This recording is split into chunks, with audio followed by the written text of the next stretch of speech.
continuons à examiner cette rencontre que notre Seigneur Jésus-Christ eut avec Nicodème, ce chef religieux, dans l'évangile de Jean au chapitre 3. Il était question là de la nouvelle naissance. Notre Seigneur parle à Nicodème en ces termes-là, en lui parlant de la nouvelle naissance comme condition sans laquelle il était impossible d'entrer en communion avec Dieu. Il était impossible d'entrer dans le royaume de Dieu.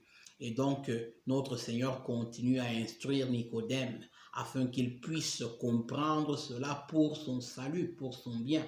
Et Nicodème, quant à lui, continue à poser des questions à notre Seigneur pour comprendre de quoi il s'agit. Au verset 7, justement, notre Seigneur continue la conversation en disant à Nicodème, ne t'étonne pas que je t'ai dit, il faut une condition indispensable. Il faut que vous naissiez de nouveau. Condition indispensable. Le vent souffle où il veut et tu entends le bruit, mais tu ne sais d'où il vient ni où il va. Il en est ainsi de tout homme qui est né de l'Esprit.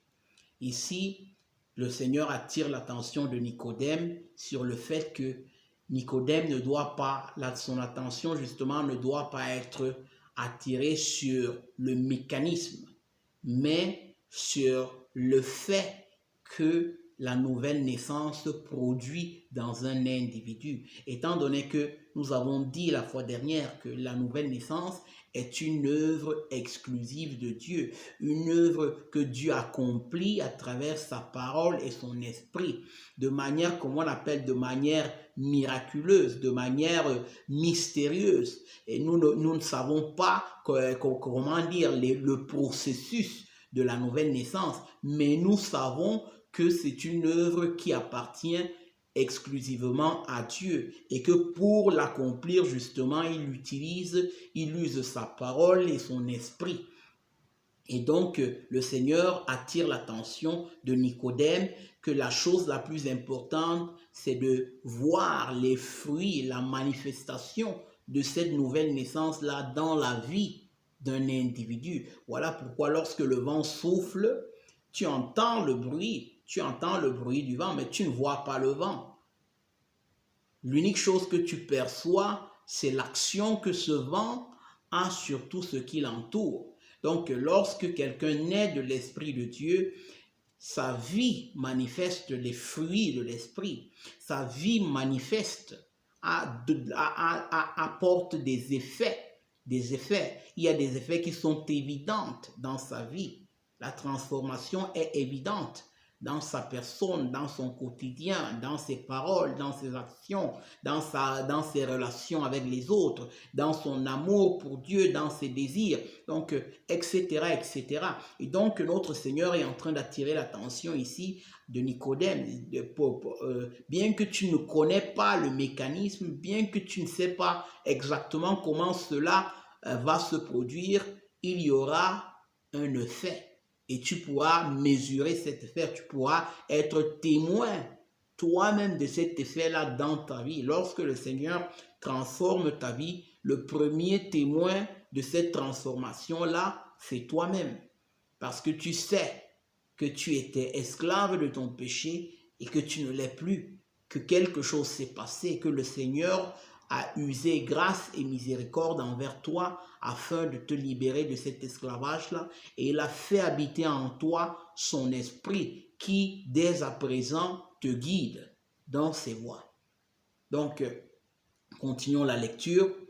Verset 9, Nicodème justement dit, mais comment cela peut-il se faire? Jésus lui répondit, tu es le docteur d'Israël et tu ne sais pas ces choses. Jésus lui reproche cette ignorance, parce que s'il était lui censé enseigner au peuple les voies de Dieu et qu'il ne connaissait pas les termes de la loi de Dieu, qu'il ne connaissait pas ce que Dieu enseigne à travers sa parole, c'était un peu grave la situation. Donc il le remet justement devant ses responsabilités, qu'il est important justement, et c'est la même chose pour nous aujourd'hui.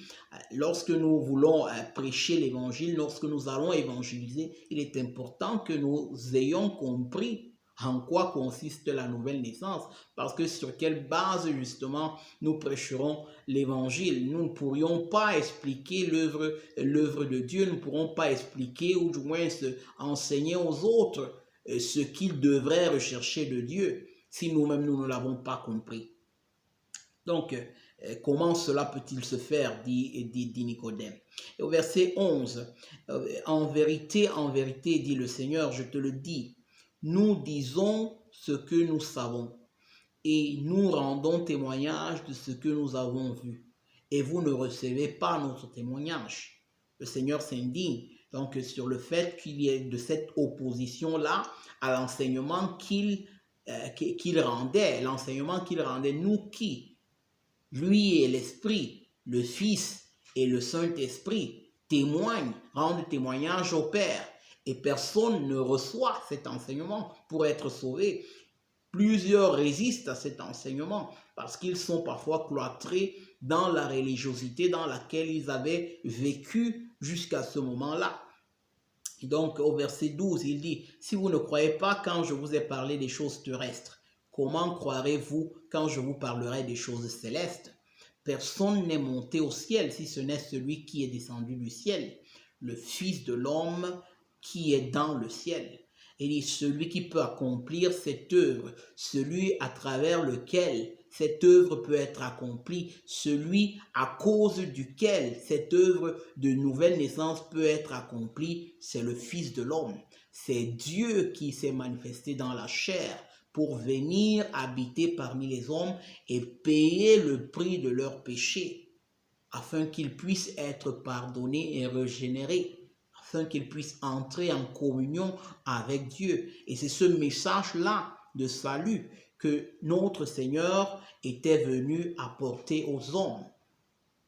Et donc notre Seigneur ajoute encore, et comme Moïse éleva le serpent dans le désert, il faut de même que le Fils de l'homme soit élevé, afin que quiconque croit en lui ait la vie éternelle.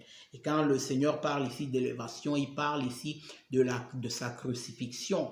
Il parle de sa mort et de sa résurrection pour notre salut. Donc il fait ce parallélisme-là pour nous faire comprendre que l'épisode qui s'est passé dans le livre de Nombre, au chapitre 21, à partir du verset 4, lorsque le peuple a péché contre Dieu en se lamentant de la façon dont le Seigneur les guidait, le Seigneur a envoyé justement des serpents brûlants pour mordre et détruire et tuer tous les rebelles. Mais le Seigneur a ordonné à Moïse de se faire une perche avec un serpent qu'il aurait élevé. Et tous ceux qui par la foi regardaient à cette perche-là, lorsqu'ils étaient mordus par le serpent, ne mouraient pas.